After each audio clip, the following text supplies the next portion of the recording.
love your neighbor is really about loving the person next to you, right? That's the important thing. We're seeing a British state that has turned against its neighbor, or the people who live in the country, and is welcoming into the country people who have very little in common with Britain's neighbors. It's another example for me of how far the state has gone to cut its Christian roots. Hello everyone, thanks for joining me once again on GBN Originals. My guest today is Alex Story, an Olympic rower, sometime political candidate, more recently a determined writer and commentator, good friend of mine. It's always good to see you. Thanks for making time for me, Alex. Oh, it's my pleasure. I read a lot of your content. I see a lot of what you put out on various platforms, but my eye was caught most recently by one headlined, "The New Sodom and Gomorrah, Britain's Free Fall into the Abyss of Immorality." And it caught my eye, and the piece resonated with me, not least because I feel you're expressing something that I hear more and more from many people, from whom that kind of language and that kind of sentiment may not have been so near their surfaces up until relatively recent times. And it was for that reason I wanted to unpick with you why you felt the need to express yourself in that way right now. Well, I think it's a set of circumstances. I think broadly, if I get to the core of it, it's just because there are certain things that I couldn't have conceived of just 5 or 10 years ago that are all happening at the same time, and that I feel completely helpless to do anything about. And the only thing I can do is really write about them until it's no longer allowed. But I feel the acceleration towards some kind of war against which we're all going. Essentially, it's the way I see it is a war behind which is just darkness, and there's not a huge amount of hope behind it. And I'm trying to get all the tools that I've grown up with from history, from the humanities, and I'm trying to raise some kind of warning, but at the same time a call to action, or at least to intellectual awakening. And the use of the Sodom and Gomorrah bit was interestingly a comment that I saw from George Galloway. And in combination, I saw a monologue by Jacob Rees-Mogg, and I thought it's interesting that these two characters from what we'd call in the old days very different views of the world have come together and put their finger on the crucial bit, which is that we have been forced by our leaders to eschew Christianity. And for a lot of us, this is not what we were expecting. And I think a lot of us also don't realize how deeply attached we are to our Christian roots. It's just that we've it's something that was always there. It's like an old auntie and an old uncle that, come to see us 2 or 3 times a year. We're quite happy to have them around. But what we don't realize is just how valuable they were to the entire family when they're gone.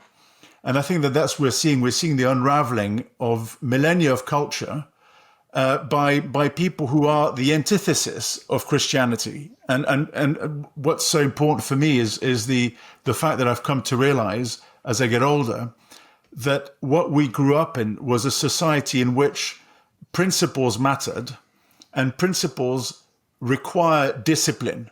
They require internal discipline. In other words, I am married, therefore I can't go astray. And if I do, that's called cheating. And if I do that, that's bad. And of course, I'm guilty of that crime, and I'm trying to seek for forgiveness. And in other words, there is the onus for the kind of the civilization comes from within, where I know what I understand what the broad outlines are, which is I have to say no to most things in order for society to be peaceful. But what we now have is a complete reversal of that, where the person who is being abstemious is seen as the party pooper. He's the guy that's being judgmental. He's the guy that is stopping you from having as much fun as you possibly can, even if that means castrating chemically young children or whatever it might be. And this is the, I think it's kind of a maybe getting older, realizing that a lot of the things that I grew up thinking were essentially part of the hypnosis, and then slowly waking up from it and just going, hang on, my mind and a lot of my intellectual capabilities were used by distraction, was the fundamental bit, which was what kind of rules and principles do we have in order to make a society function properly with a great deal of civilization. That's the fundamental, and we've been distracted from it. Why do you think it is, and well, I mean, correct me if I'm wrong, but why do you think it is that of the three great monotheisms, it's Christianity that seems to be under direct attack? It seems to be in the crosshairs for deletion. And I say that because we live in a time in which, there's a word, Islamophobia, to defend Islam against overt attack. Anti-Semitism is there to defend the Jewish faith from explicit attack. There isn't an analogous term for Christianity. And even while Muslims are understandably defensive of their faith and Jews are understandably defensive of their faith, when it comes to Christianity, we seem to see a shrugging of shoulders. And I wonder why you think there's this kind of determination to be meek, to turn the other cheek, even when we see the faith and everything that has sprung from it, as though from a wellspring, all the art, all the literature, all the music, all of the beauty. We seem to be content to see our faith dissolve and go away, while the other two great faiths are strenuously defended by their adherents. Yeah, I think the going back to one of the hypnosis I was talking about, I think the drumbeat of lies is where part of it comes from. So, for instance, all religions are the same, but all religions are a waste of time. That's essentially what we as youngsters grew up with in the Western world. I mean, it's not just a case in Britain; it's also true in France and in Germany and Austria. But the point is that all religions are the same, and we don't believe in any religions, is essentially the state of mind of our intellectuals. And it's very important to understand the role that our intellectuals have had to play over the course of centuries, from Malthus to Keynes to Darwin, and to all the other ones, Marx as well. The idea was that the problem with Christianity against the other two religions that you mentioned is that it requires moral restraint. The other two do not. And so what it means is the feeling of guilt because you've done something is specifically Christian.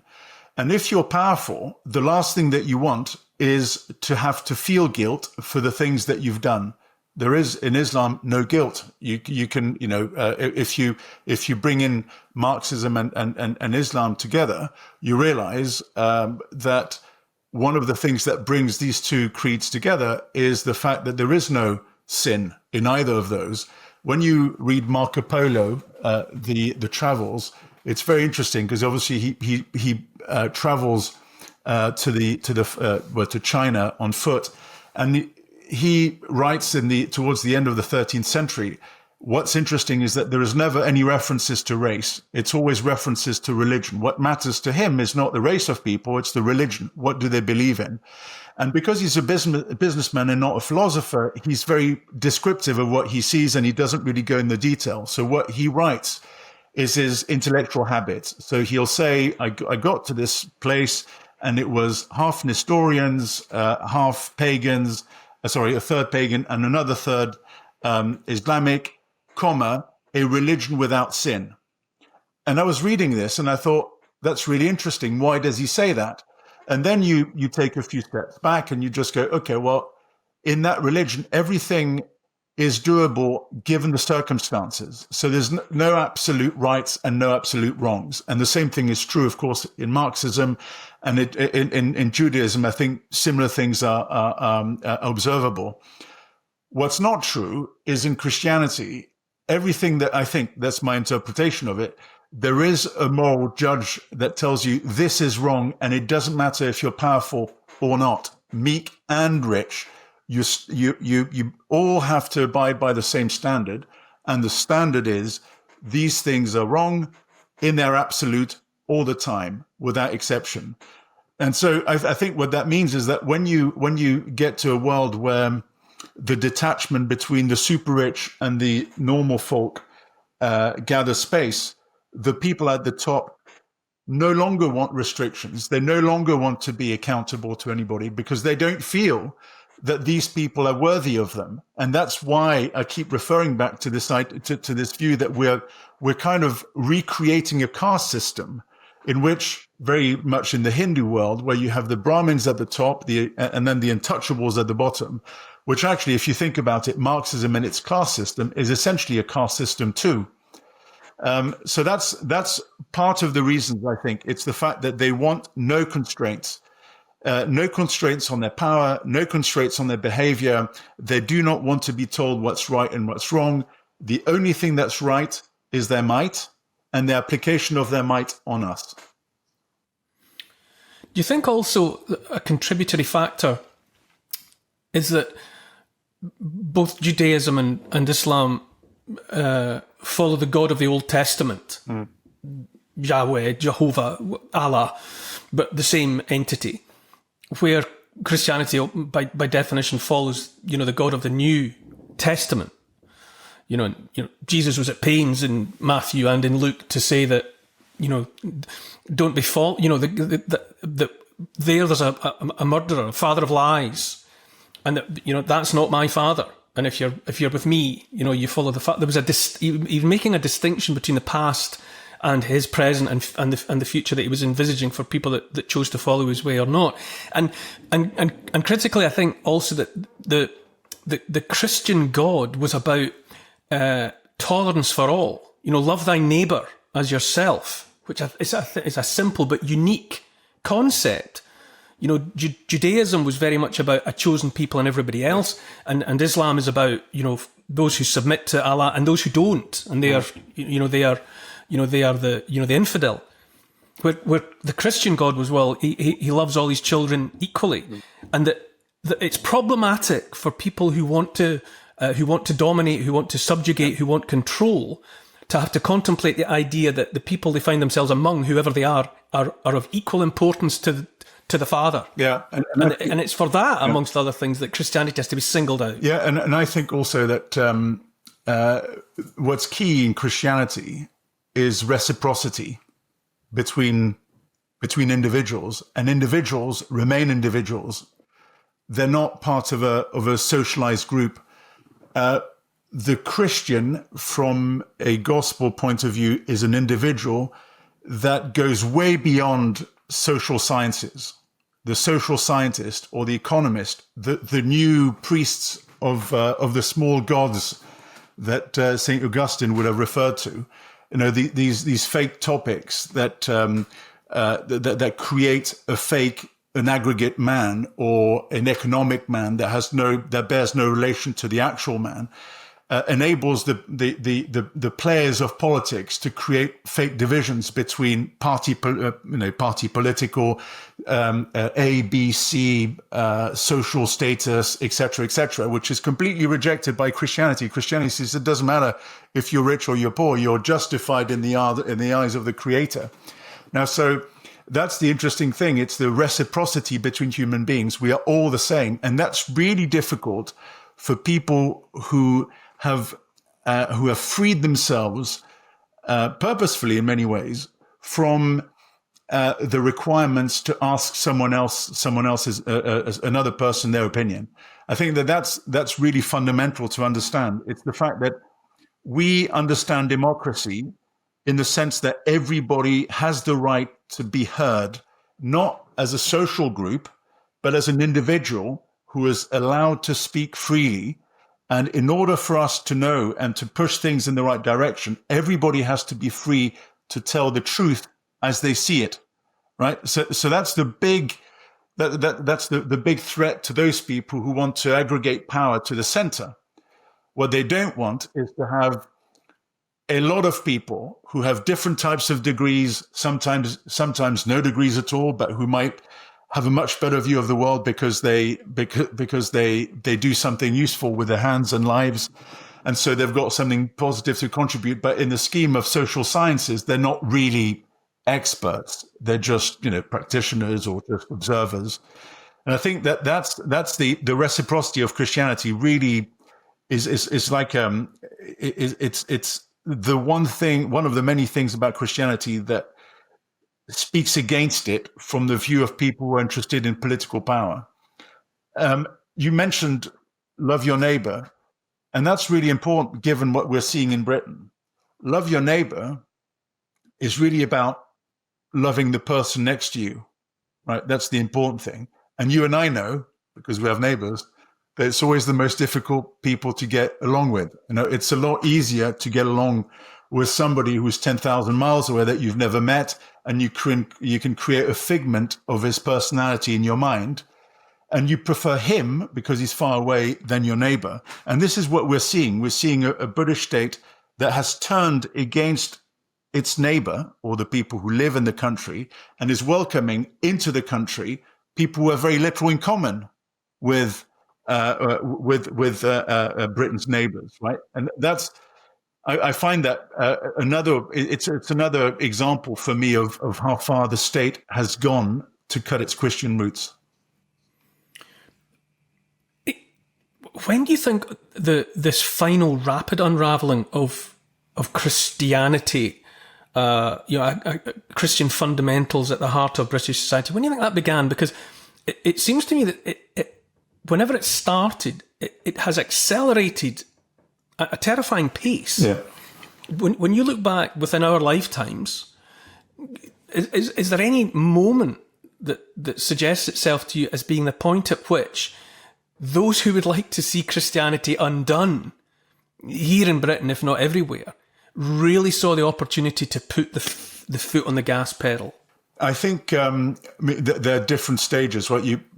We could go back a few centuries, but I think that might not help the audience. I think the Second World War was really the last crusade where Christian principles were made prominent in order to justify the sacrifice, and the enemy was essentially pagan Satanism. It was Hitler's Germany, and of course, unfortunately, on our side was also Stalin, who was arguably, not arguably, a great evil as well. But if you listen to Churchill's speeches, there's a lot about the darkness, there's a lot about the light, there's a lot about truth, there's a lot about evil and everything else. And that's the mobilization of the British Empire to defeat, obviously not just Nazi Germany, but also the Japanese Empire. And the recognition was deep at the time that Christianity was the fundamental, the gospel specifically, of the British Constitution, which is what Edmund Burke, a few centuries before, had explained. The British Constitution was essentially based on the gospel. That was the view of the time, and it remained the view up until the end of the Second World War. I think the acceleration happened in the 60s. The 68 revolution was a revolution against the constraints. And it was where suddenly everything became permissive, it became cool. And there, what you saw is the slow degrading of the Church of England, and the Church of England as well, buying into modernity, rather than we've got to stay on the straight path. This is our role. Our role is to remind people of the pitfalls of doing away with moral constraints and discipline. We can see what you're doing, but we know that you'll come back when you're older. what the Church of England decided to do is to jump all in with the 1968, 1969 Cultural Revolution. And then you've got a few other things. I was struck by Tony Crosland's hatred of the successful working class boy going to a grammar school, right? So he wrote in 1965 that the grammar school, this is what he said, and I quote, "If it's the last thing I do, I'll destroy every effing grammar schools in England, Wales, and Scotland." And the reason for this is that the Labour Party and within it, very important factor, the Fabian Society, did not want to see a free working class man, very well educated, competing with themselves, because they saw themselves as the elite. What they preferred was to create an education system where the working class boy or girl would remain where they are, like chattel. That's a big thing. The destruction of the grammar school for me is the first, alarm bell ringing. Why are you dismantling something that's been so obviously successful? It was 1944 to 1965, and then it got removed. And of course, what's interesting there is the Labour Party and the Tory grandees liking the idea of doing away with grammar schools, because they themselves could then return to their place of prominence as leaders through the public school system, if that makes sense. So they create a de facto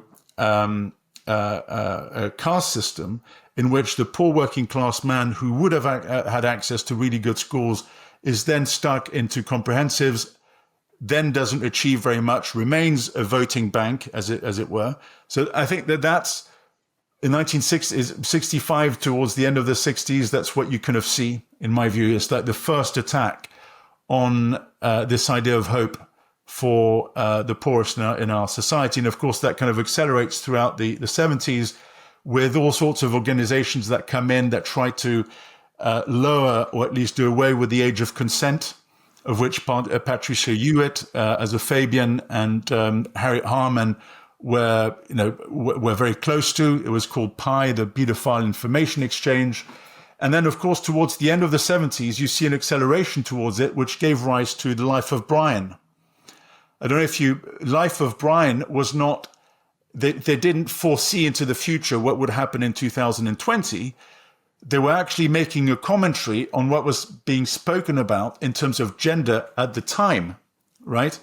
So when Reg says he wants to be a woman and he wants to be treated as such and everything else, and everybody thinks he's completely barking mad, it's because that in 1978, 79, that's really what was being talked about.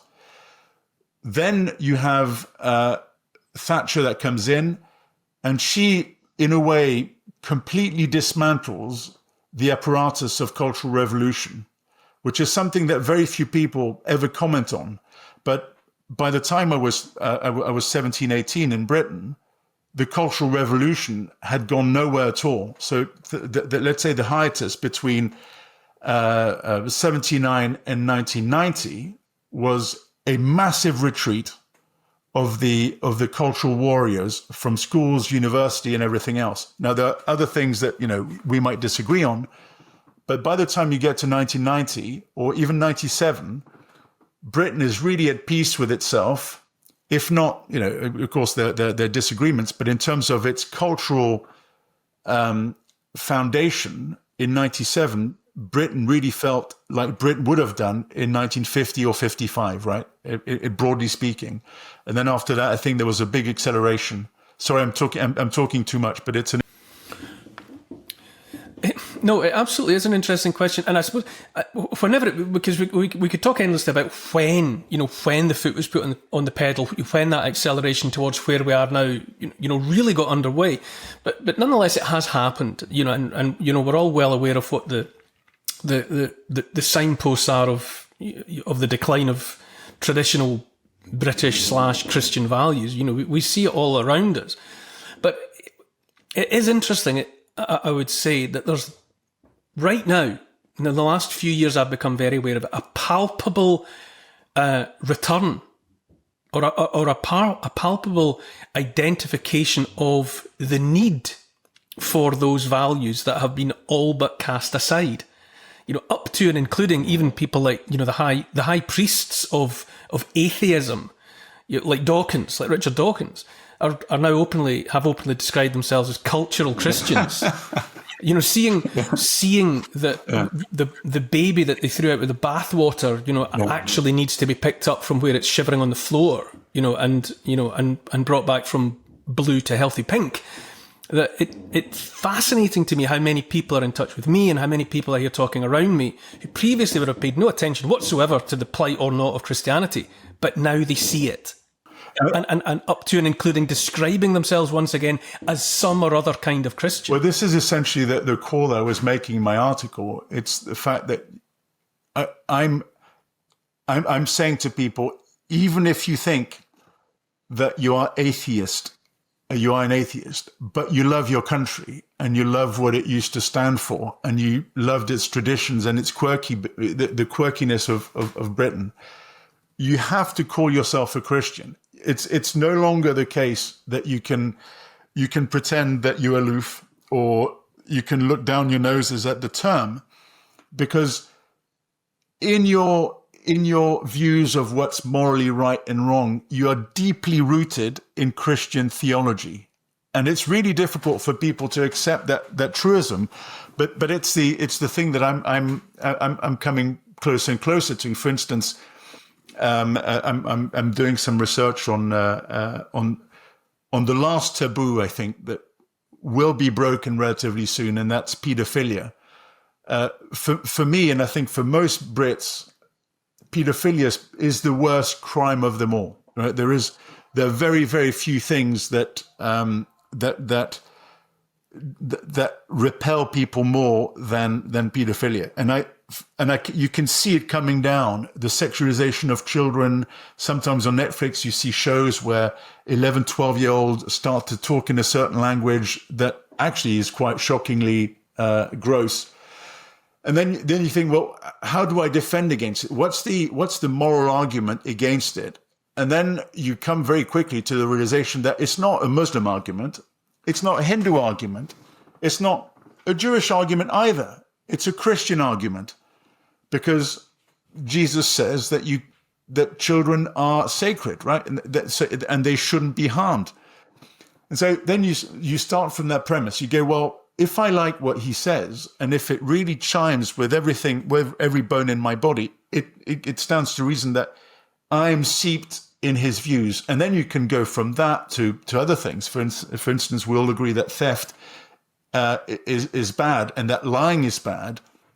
But what we see in Britain is absolutely a no effort from the state to stop burglaries or to stop shoplifting. And the reason for this is that the new ideology talks about redistribution. So in a way, the people who own are the thieves and the people who steal are the victims. And of course, then you have to, what I'm just calling people on to do is to drop the hubris and just to go, it's really 5 to midnight in Britain, and we have to understand that the reason why we feel that everything is collapsing around us is because through hypnosis we've allowed ourselves to be convinced that religion does not matter, or that the philosophical cornerstone on which our country is built is irrelevant. And that's what I'm trying to, the awakening for me is to say to people, it does matter. Look at the architecture, look at the music, look at what we've built, look at the great things that we've done. And you can always say, yeah, there were some bad things. Of course there was. But in terms of the achievement of this little rump of earth called Western Europe, and what it created in terms of art, culture, architecture, everything, literature, is wonderful. But it's based on a fundamental view of the world, which I'm hoping that people will go, okay, we were distracted. Let's focus on this, and let's make sure that our leaders are held to that gold standard not the one that they've created for themselves, where something is true for the moment they say it and it becomes untrue the next day. And then they can tell you that they weren't lying. It was just that circumstances changed, right? That's my hope, really, with that piece. I used to think of, when I first heard the term cultural Christian, which is to say, approving of and wanting to see the continuation of the traditions and the products of that faith in the music and the art and all of the rest of it, while not actually having any connection to the fundamental belief. Yeah. I used to think of it in terms of being a bit like smoking without inhaling. But when I listen to you and when I follow through on the idea, I think it is the case that the defence of what has been Britain, can indeed be shored up and defended, if not by actual Christian belief, which is probably the gold standard, but by an acknowledgement of the undeniability of the effectiveness of cultural Christianity, if it has to be only that, in having created something which is otherwise non-existent. Yeah. You spoke earlier, about, I think you may have used the term taking for granted. I'm not sure, but you certainly made that form of words come into my head if you didn't use them yourself. And what it seems obvious to me is that enough generations have gone by of people just taking it for granted that the way we have lived in Britain can happen spontaneously, organically, like it's natural. Yeah. When it most emphatically is not. Yeah.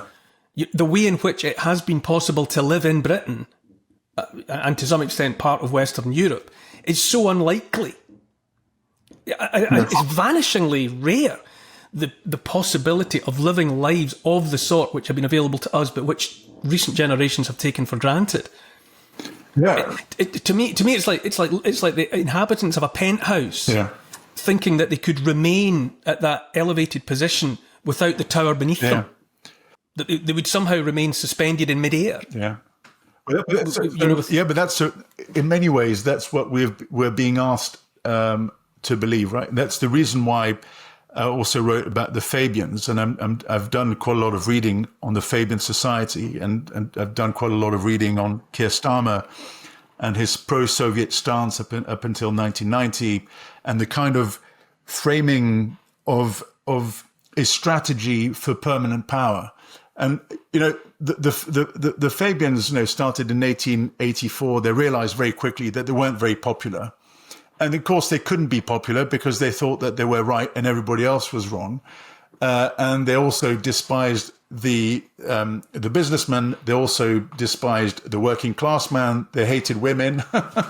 So you're not going to be very popular with a lot of people if you just go around hating everyone. But the view, Starmer writes on it through the 80s. I don't recommend reading what he wrote in Socialist Alternative or in the Socialist Lawyers magazine, but he writes across the 1990s, and he's extremely consistent. The strategy is the creation of a majority of minorities in order to take all the air out of the debate, right? So. And of course, he says in his, he was part of the editorial collective. And what he says with his chums is, you don't have to be arithmetically the winner at elections. What you need to have is you have to create a majority of minority groups who might be completely at odds with one another, but who are focused on the monolith. And the monolith is the white Christian home-owning man. That's the monolith. And that's who you go after. And it's the creation of an alliance that's constantly on the attack against that guy who's actually just who he is, and he was a Brit, and he's the son of a Brit, and he really didn't realize that he was enemy number one. But that's the Fabian view of the world. You've got to attack these people. You've got to create a majority of minorities in order to stop that person from being able to be represented in parliament or in the streets or whatever it might be. And at the same time, you have a fighting working class. That fighting working class is essentially people like Keir Starmer himself. It's the leadership, what the Fabian Society used to call the empaneled leadership. That is the people who are smart enough to be able to make decisions. And the other thing is you have to be internationalist, right? That means that your country is worth nothing more, nothing less than another country. And this is really important because the destruction of Britain is gathering pace because our leadership does not believe that we have the right to live as a nation, right? That's the key of Fabianism. And Fabianism, the coat of honor, or if you want to call it the logo, is is a wolf in sheep's clothing. And the reason why I think a lot of people are stunned and they took it for granted is because for so long in Britain had remained the same, more or less. As I mentioned, in 1992 or 93, Britain felt like Noel Gallagher used to say, the 1990s were effing brilliant, right? If you remember in the 1990s, there was something about Britain in the 1990s that felt that you were really in the best country in the world, if not the best, and at least very close to it. But the point there is that the assumption was that you would always have patriots who loved Britain in power. What you now have is half of the intake from this parliament are Fabians. The philosophy of Fabianism is the hatred of Britain and the hatred of every other nation. And the repeated slogans that religion doesn't matter, that multiculturalism is good. And always the focus of the attack is always the monolith. And that's you, and that's me, and that's the vast majority of people in Britain. I wonder, though, cultural Christianity being certainly useful, let's say we're agreed on that, that it's, given a straight binary choice between nothing and cultural Christianity, I think the defence of what has been Britain would be built on cultural Christianity. But I wonder, do you think ultimately there has to be something that burns hotter than just approval of what Christianity has given us? Well, I'm always minded of in the film A Month in the Country, which is about a veteran of a survivor of the First World War, kind of recuperating by working on an artwork in a little parish church in an English county, and the minister the vicar in the church, Patrick Malahide, plays the part, and he gives us a little monologue about how disappointed he is in the shoulder shrugging nature of the Anglican faith. He says something about, I'm yet to meet the man, for whom the hairs rose at the nape of his neck at the transformation on his tongue of the bread into the flesh of the living Christ. Yeah. And is it when you have on the one hand Islam, which is based upon a burning fervor, and Judaism likewise at heart is predicated upon something very, very deeply embedded. In the longer term, doesn't Christianity have to burn hot also? Yeah, I mean, in that way that you don't want to unilaterally disarm in the face of nuclear armed powers. No. I mean, I agree.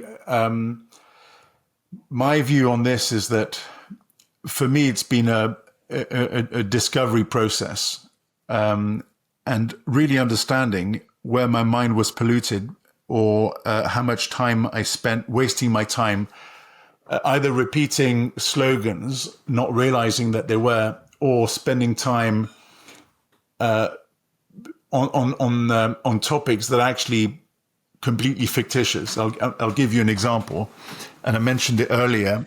Saint Augustine used to talk about, when he made a distinction between Christianity and paganism.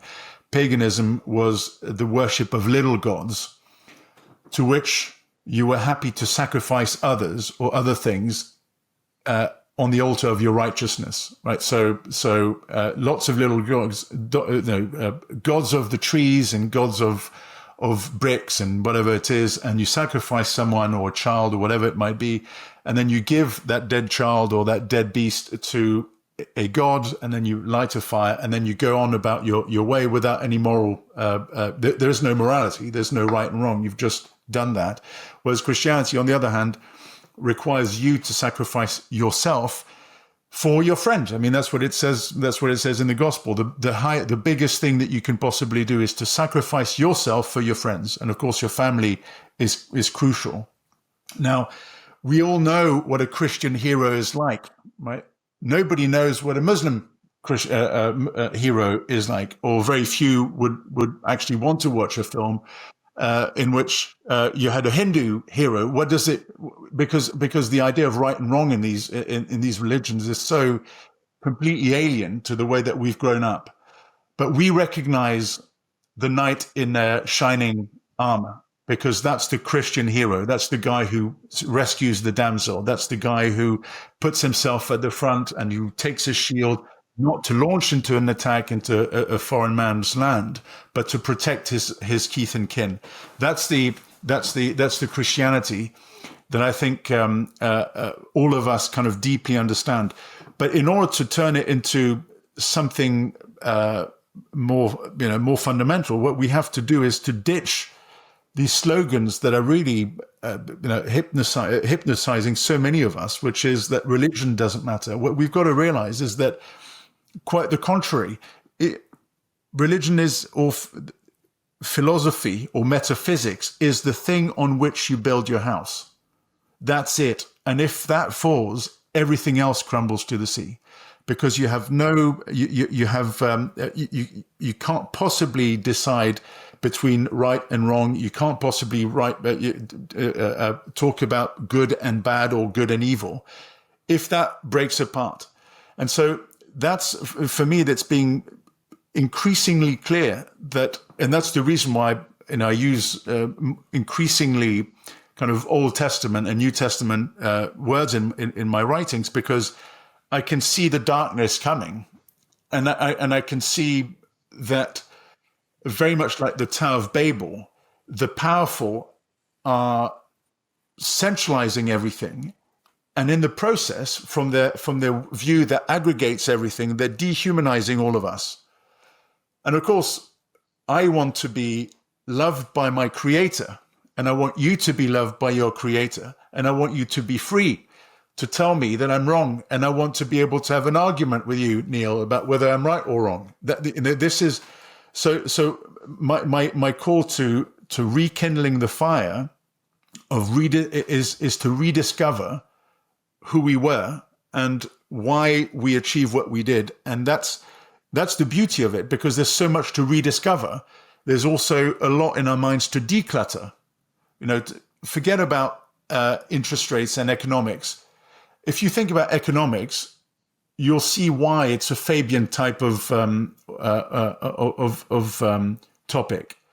In order to get to economics, everything that's human had to be stripped out to get to economics, right? So you had to take geography out, language out. You had to take religion out. You had to take history out. You had to take mythology.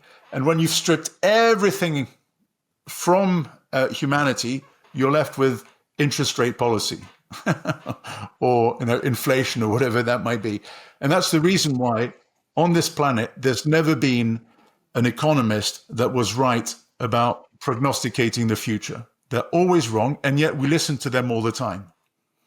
So that's, that's for me is realizing that these people are just wasting my time is actually a big step forward.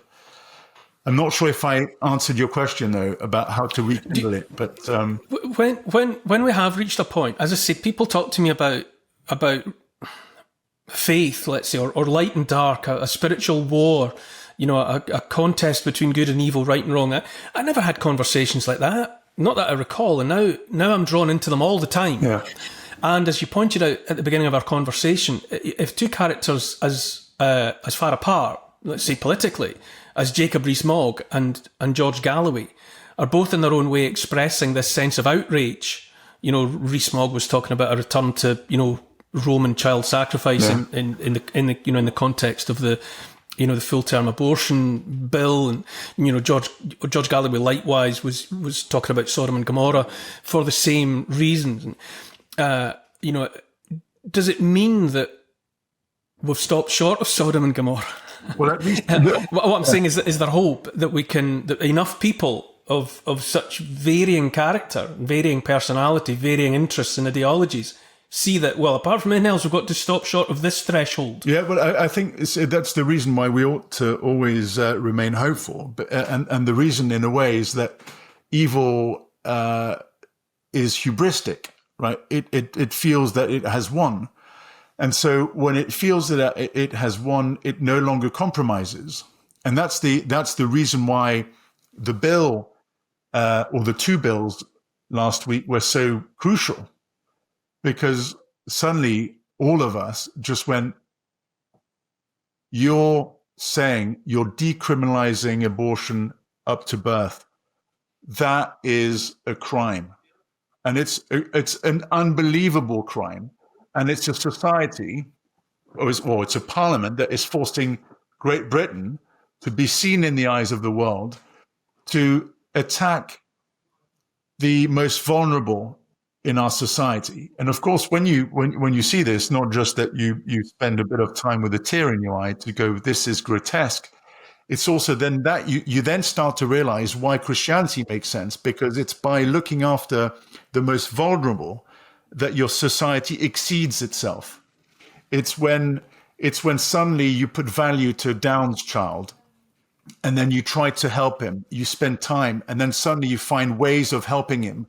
And by using your maybe the family network of your own intellect, or trying to set up a structure that enables you and him to live, then of course what happens is that it has positive ripple effects. So it's by looking at that's a fundamental rekindling, in my view, of the Christian faith, that you just go, sorry, but this is so gross. And now I understand, now I see why it is so important to look after the most vulnerable. It's because by looking after each and every one of us, because we matter, in the end, what you create, unlike what Adolf would have believed, you create a society where solutions, because there are more human beings, there are more solutions, because there are more solutions, things accelerate in the right direction. But Adolf was anti-Christian, very simply because, well, not simply, but because, the first one was that he felt that Jesus was a Jew, which is obviously it's accurate. The second one is because the Christians looked after the infirm, the disabled, and that, because of the eugenics at the time, meant that the race was weakened, right? That's not how we think, and that's not how you think. What we think is that you look after the baby, you make sure that he's alive, and then you're surprised by the positives he can contribute. And of course, I mean, it's not just positives; it's also difficulties. But nobody said that life on this planet is going to be easy. But I think that's, for me, is evil being so hubristic and just saying, this is what we're now going to do. And a lot of us just go, sorry, but that killing babies in the womb is just so... I wonder too, I've been watching the reaction to that bill. And I wonder too, that another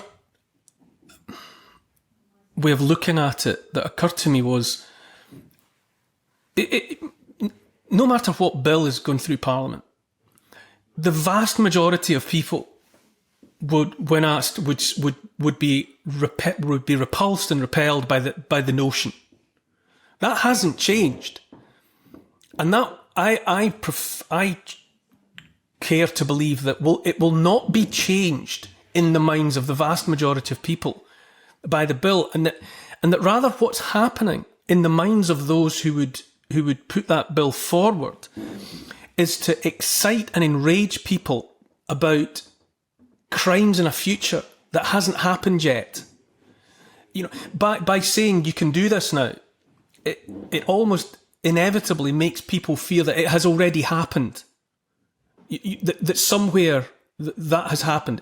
It will always have been the case that there have been late-term, full-term abortions, right up to the end of gestation. But there's not. I don't believe that people are going to open their hearts and minds to it becoming a commonplace. And I wonder if it isn't another way of just infuriating, enraging, and creating divisions between people based on things that haven't happened yet. It's like weaponizing the future. Yeah. Making the future look ugly. But to get people furious, and crucially, I suppose, it makes people take their eyes off what's actually happening right now, because people become even angrier than about what's happening right now, but they become even angrier about what hasn't happened yet and might happen in the future. Yeah, I mean, that's the thing is that we are easily distracted when so many things happen at the same time, and it really feels that we're in the middle of a monsoon of evil deeds, and there's very little that we can do about it apart from spend some time trying to at least try to explain what's happening. I mean, you're right. There's so many things happening. I don't think there's one way of seeing. You can say that. You could also say now is a perfectly good time to bury bad news, right? So we'll push this through because we've got lots of other things distracting the minds. One of the interesting things about the abortionist movement, and you can read that in The Road to Wigan Pier from George Orwell, is that he keeps making the point that these people, and I think he refers to the Fabian types like Bernard Shaw and others, are massive abortionists. That's the thing that really gets them going, and that's linked to euthanasia. It's linked to this idea that you can perfect the race. And that babies from lower from working class families don't really have the same right to survive because essentially they're vermin, which is, by the way, what John Gray, the professor of an Oxford professor, wrote. That's how he described humanity. He described it as vermin in his book, The Masses and the Intellectuals. And so humanity is a vermin that's harming the planet, and therefore we should do away with human beings. And I think at the moment so many things are happening, but the constant from, let's say, from Malthus onward is that humanity's been the problem. New technologies arrive, abortion comes along, people kind of accept it. But the terms of reference change, and the apotheosis now, which is up till birth, that's the shocking thing. But it's not a new thing. It's not a distraction. It's a fundamental point, which leads to their view that humanity, there's too many human beings on the planet. We are anti-human. We think that the meek and the poor are a waste of time. They pollute. What we want is just to be, as you described it, in the penthouse at the top. And if there is no house underneath, it's fine because it will be fired by rocket fuel from Elon Musk. It'll be by rockets from Elon Musk. So we'll fly in the sky and it doesn't matter about the poor. But I personally think that that's the abortion thing and the suicide bill and the climate ideology are all intertwined, and also the effort to deindustrialize and de-agriculturalize across Europe is based on this fundamental point, which is that it's not God that it's not the Christian God that is at the core of it. It's Mother Earth. It's a pagan goddess, and that pagan goddess like Celestis in Roman times, devours children because it is the human being that's the problem. Whereas the Christian God loves humanity, wants more humans, always thinks that more human beings is better than fewer. So I don't think I think it's a fundamental statement, a philosophical statement of intent. We are set for destruction. it seems inevitably to come back to a realization that what we face is an anti-human ideology and an anti-human agenda, as you say, in the form of the confected climate crisis and the bitter pill, the bitterest pill of Agenda 2030 and the rest of it. But it's anti-humanism we're up against. But I'm aware of time. You've been very generous. We'll talk again. But for just now, Alex Story, thank you so much for sharing your thoughts and insights with me. Thanks very much for your time.